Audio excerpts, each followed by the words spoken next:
Hey, what's going on everybody? JRC's here. Thanks for tuning in. Yeah, I figured I'd make a quick video real quick for you guys. I've got my Meus rig out here. I started tearing it down. I said, hey man, I better get the camera out and make a video. I'm really bad at that, so I'm gonna work on getting better at it for you guys. But we've got the Meus, I call them the Pro 24 axles. They call them the isokinetic 52 degrees. They'll end up being called the Pro 24 axles. These are modeled after a SSD Pro 44 1/10 axle with the scx24 axle combined, kind of, so pretty cool. But what I'm going to do here is I'm going to put the underdrive in the rear of this. I'm going to disassemble it, show you guys how these axles come apart, the difference in the gear set, and then when we get it done, we're going to take it over to Rockland, to Deer Creek Park, where I've been crawling for 25 years. We're going to throw this thing through its paces again. I've completely rebuilt it since its first run. I literally had this thing built for the OGRC +5 axles, which are all aluminum, pretty light, so all the, shocks, angles, I had a bow on here, the battery, all kinds of stuff. It just wasn't really working with how heavy these axles are. So I completely revamped it, got rid of the boa. We're gonna be running the battery on the back where it goes.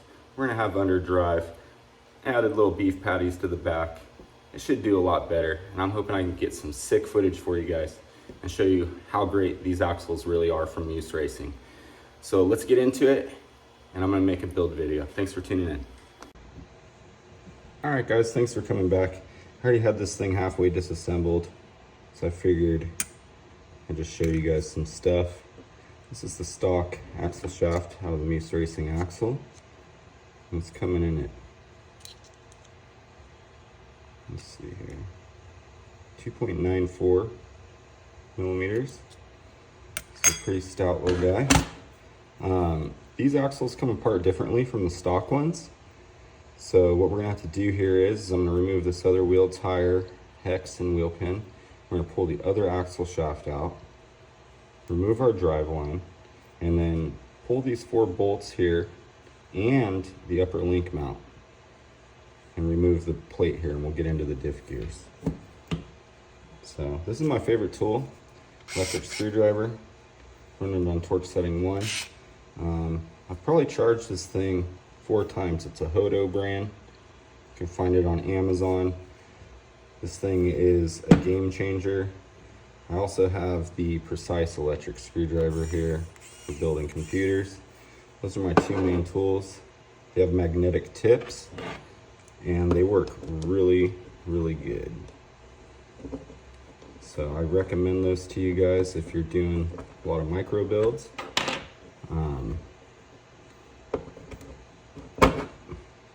Got the brass beef patties on the back. I also want to show you guys something else I did here. Since I rebuilt this truck on our first run, in order to get the wheelbase to match, as you can see, these are just beef patties. So I run those on the back, and then we have a pretty narrow hex on the back here. And then on the front, or no, actually I got that backwards. We have the wide hex on the back with the beef patties. And on the front here, we have a really narrow hex with a 5mm brass hex. And so that matched the wheelbase. As you can see, like the wheel nuts here kind of sitting out. And you'll see when we get the back one back together, the wheel nuts are sitting in, but the axle width is the same.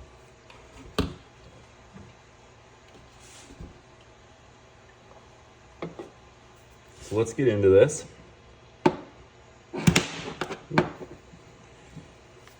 Get this thing apart. First thing we're gonna need here is a small Phillips screwdriver. I'm gonna remove this axle pin, throw it in my magnet tray. Remove these 2 small Phillips screws, the retainers for the rear axle.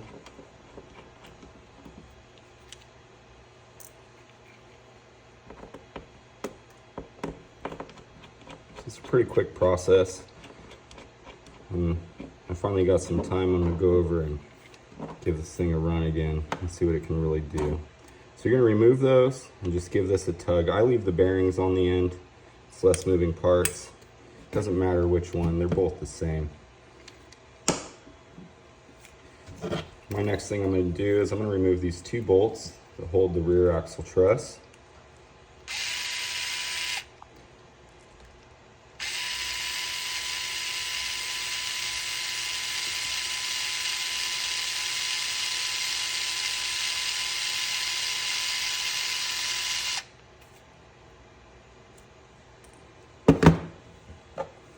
I put everything in with blue Loctite.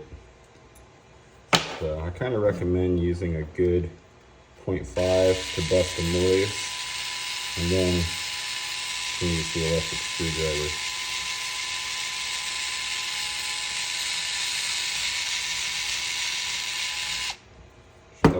We're getting rid of that screw. I think I stripped it putting it in, or was a used one possibly. Odds of that are slim now. So this screw going in the garbage. All right, so we're gonna pull up our axle truss, leave our upper links connected. No problem there. You can just roll the axle back. The driveline disconnects. Leave the one on the transmission side connected.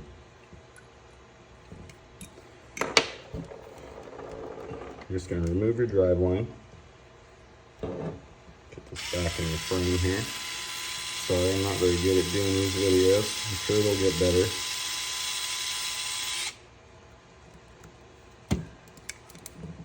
Come on. So, also I'm gonna give you guys a good look at these Alien Labs 4mm titanium links that are on here. You guys can find us at alienlabsrc.com.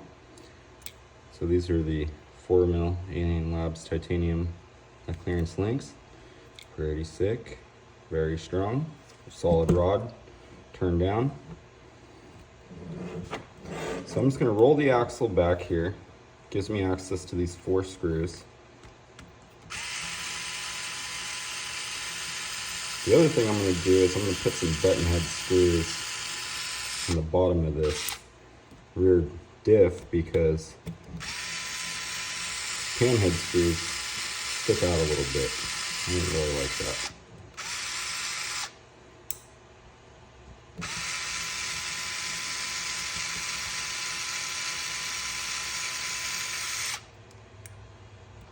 As you guys can see, this electric screwdriver is a lifesaver.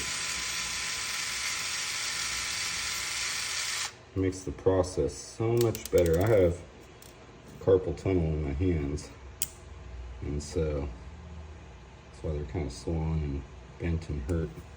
A lot of motorcycles and carpentry over the years, fab and stuff. So as you've seen that, I took the 4 screws out, pulled this off, and this gives us access to our rear diff. As you can see, this is directly from the factory from Meus Racing. Let's see if we can get a better span on that.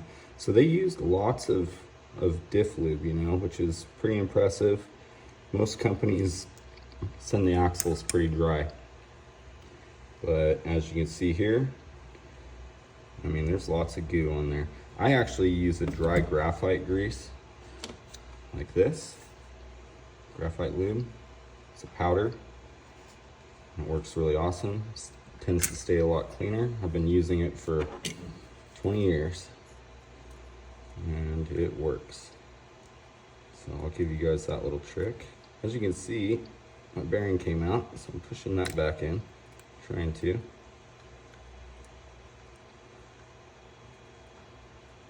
So the little magnetic tools are just sweet for working on these little trucks.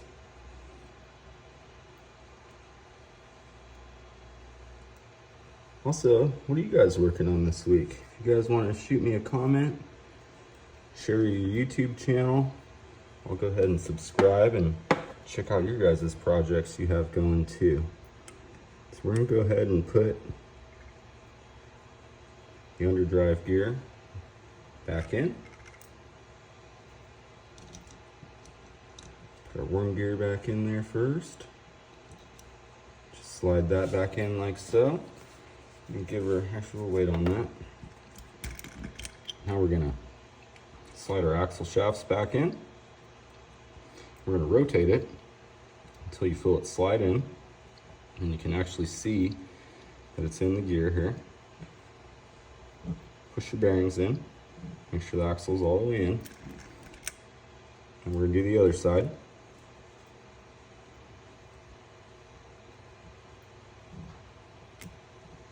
And push your bearings in.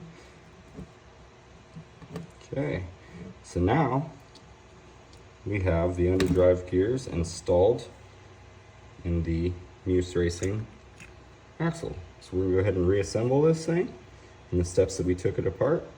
First, starting out with the rear diff cover. Make sure that your bearing is on here before you put this in. You don't want to holler out your stuff, okay? You will blow your diff gear out real quick if you accidentally miss that bearing, if it falls out and you've never done this before.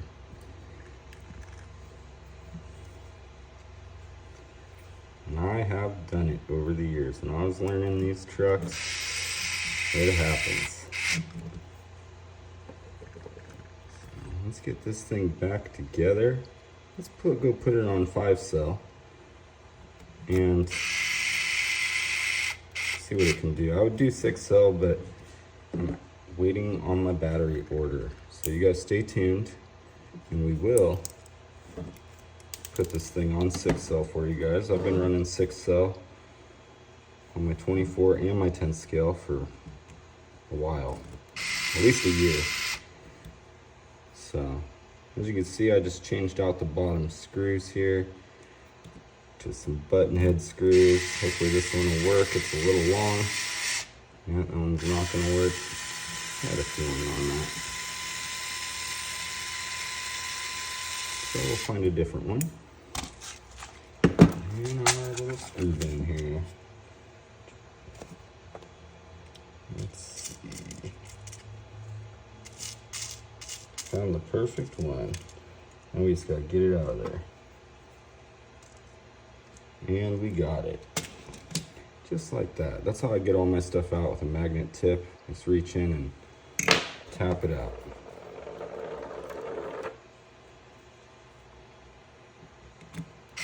So I use Loctite on everything but these bolts. Just to let you guys know. I don't think these need to be Loctited. I've never had them back off or come off. And because of that, until that happens, then I'll Loctite them. Gotta be a bad bolt to get stuck in there. So now we're gonna put our screws back in here for the retainer. Hold your bearing in. As you can see, 2 there. And they're pretty small.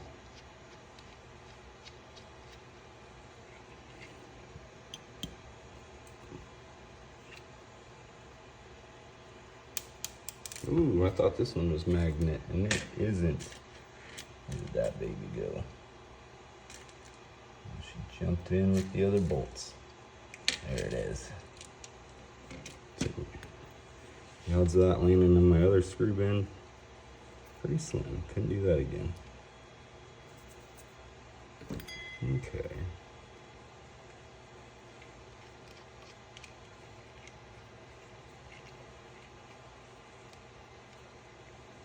Okay, so we got one side complete. Both retainers are in and snug. You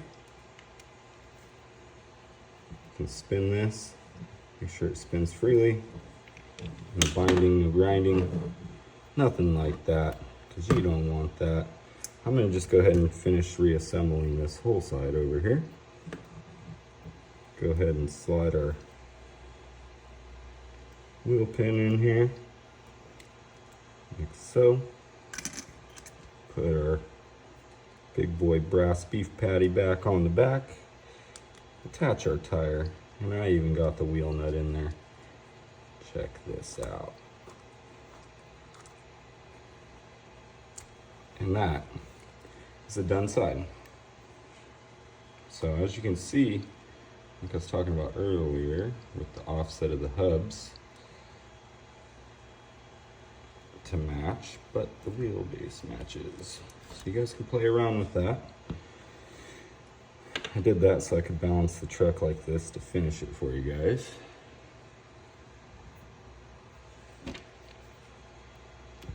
I'm excited to try this thing with some underdrive. And honestly, this is my first time I have underdriven my 24 in all my years that I've been doing these micro crawlers. I've always just overdriven the front and left it stock in the rear. I usually do that even with my 10 scales.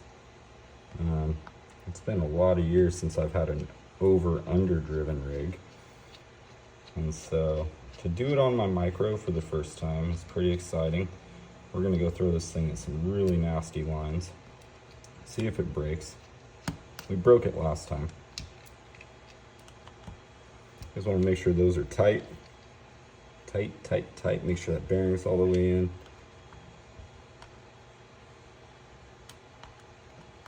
Okay. Go ahead and get our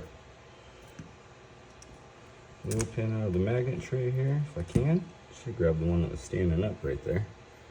A little easier.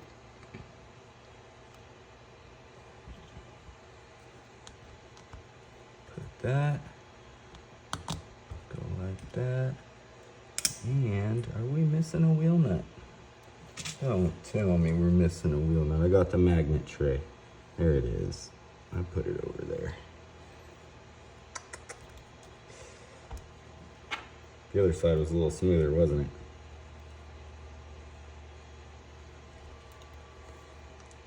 He doesn't even see the wheel nut go in there. I had it in the socket. This is my little fancy. I just use a little Husky 4mm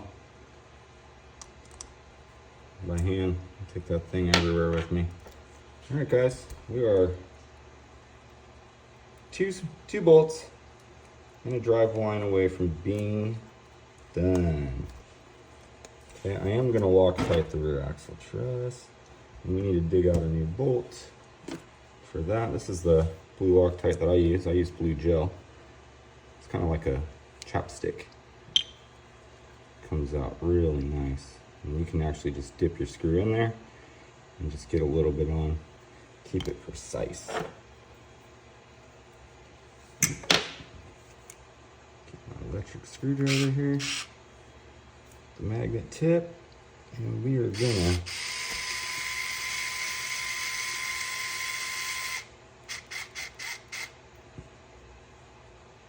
okay, let me dig one screw out for the other side.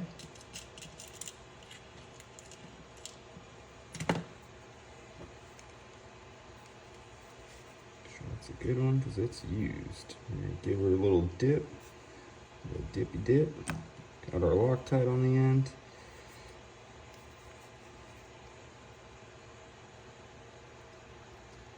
Yeah, I lost it. Let's just drop it in there.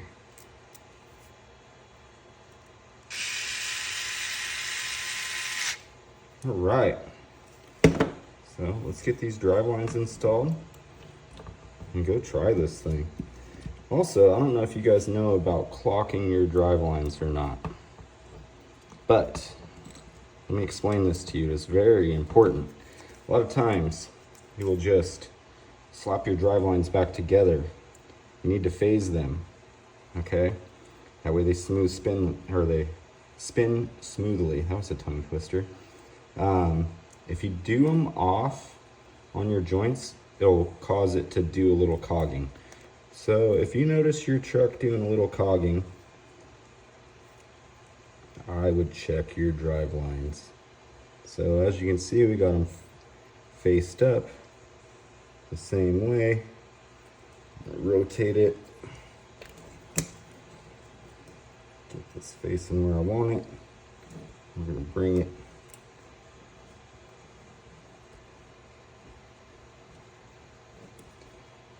okay, just like that. I do Loctite my driveline bolts. So if I have to, I do not want that baby coming loose on 6.0.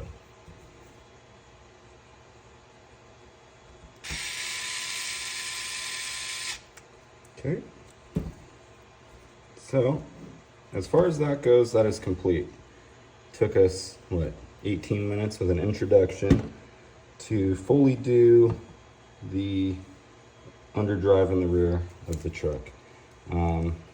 Like I was saying, I did overdrive, some weird stuff with gears in the front of this, kind of testing.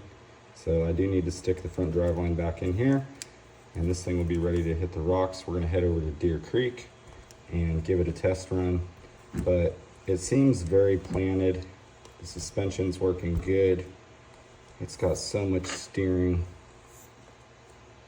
I'm pretty excited for this thing. Also, I want to give you guys a sneak peek real quick.